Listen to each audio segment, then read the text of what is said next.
No man thinks more highly than I do of the patriotism, as well as the abilities, of the very worthy gentlemen who have just addressed the House.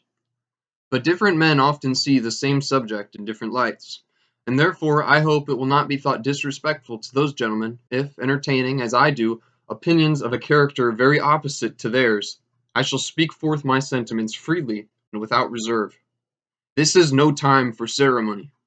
The question before the House is one of awful moment to this country. For my own part, I consider it as nothing less than the question of freedom or slavery, and in proportion to the magnitude of the subject ought to be the freedom of the debate. It is only in this way that we can hope to arrive at truth, and fulfill the great responsibility which we hold to God and our country. Should I keep back my opinions at such a time through fear of giving offense, I should consider myself as guilty of treason towards my country, and of an act of disloyalty toward the majesty of heaven, which I revere above all earthly kings. Mr. President, it is natural to man to indulge in the illusions of hope.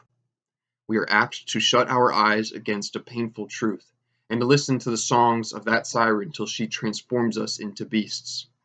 Is this the part of wise men, engaged in a great and arduous struggle for liberty? Are we disposed to be of the number of those who, having eyes, see not, and having ears, hear not, the things which so nearly concern their temporal salvation?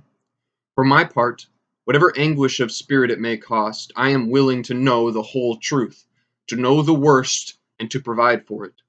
I have but one lamp by which my feet are guided, and that is the lamp of experience. I know of no way of judging the future but by the past. And judging by the past, I wish to know what there has been in the conduct of the British ministry for the last 10 years to justify those hopes with which gentlemen have been pleased to solace themselves and the House. Is it that insidious smile with which our petition has lately been received? Trust it not, sir. It will prove a snare to your feet. Suffer not yourselves to be betrayed with a kiss. Ask yourselves how this gracious reception of our petitions comports with those warlike preparations which cover our waters and darken our land. Are fleets and armies necessary to a work of love and reconciliation? Have we shown ourselves so unwilling to be reconciled that force must be called in to win back our love? Let us not deceive ourselves, sir. These are the implements of war and subjugation, the last arguments to which kings resort. I ask gentlemen, sir, what means this martial array, if its purpose be not to force us into submission? Can gentlemen assign any other possible motive for it? Has Great Britain an enemy in this quarter of the world to call for all this accumulation of navies and armies? No, sir, she has none. They are meant for us. They can be meant for no other. They are sent over to bind and rivet upon us those chains which the British ministry have been so long forging. And what have we to oppose them? Shall we try argument? Sir, we have been trying that for the last 10 years. Have we anything new to offer upon the subject? Nothing. We have held the subject up in every light of which it is capable, but it has been all in vain. Shall we resort to entreaty and humble supplication? What terms shall we find which have not already been exhausted? Let us not, I beseech you, sir, deceive ourselves. Sir, we have done everything that could be done to avert the storm which is now coming on. We have petitioned, we have remonstrated, we have supplicated, we have prostrated ourselves before the throne, and have implored its interposition to arrest the tyrannical hands of the ministry and parliament. Our petitions have been slighted. Our remonstrances have produced additional violence and insult. Our supplications have been disregarded, and we have been spurned with contempt from the foot of the throne.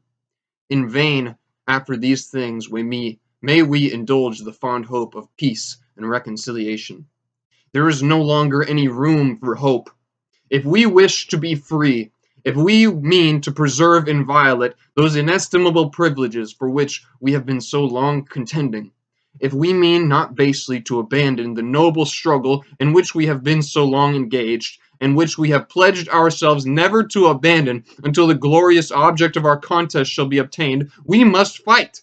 I repeat it, sir, we must fight. An appeal to arms and to the God of hosts is all that is left us. They tell us, sir, that we are weak, unable to cope with so formidable an adversary. But when shall we be stronger? Will it be the next week or the next year? Will it be when we are totally disarmed and when a British guard shall be stationed in every house? Shall we gather strength by irresolution and inaction? Shall we acquire the means of effectual resistance by lying supinely on our backs and hugging the delusive phantom of hope until our enemies shall have us bound hand and foot? Sir, we are not weak if we make a proper use of those means which the God of nature hath placed in our power. The millions of people, armed in the holy cause of liberty, and in such a country as that which we possess, are invincible by any force which our enemy can send against us. Besides, sir, we shall not fight our battles alone.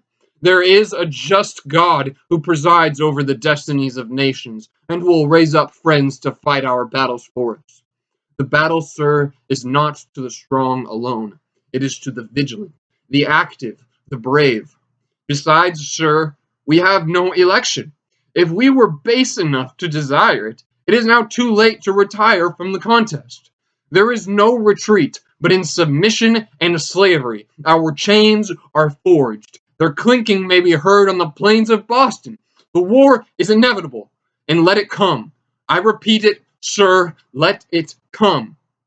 It is in vain, sir, to extenuate the matter. Gentlemen may cry, peace, peace, but there is no peace. The war is actually begun.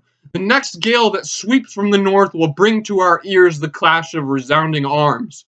Our brethren are already in the field. Why stand we here idle? What is it that gentlemen wish? What would they have?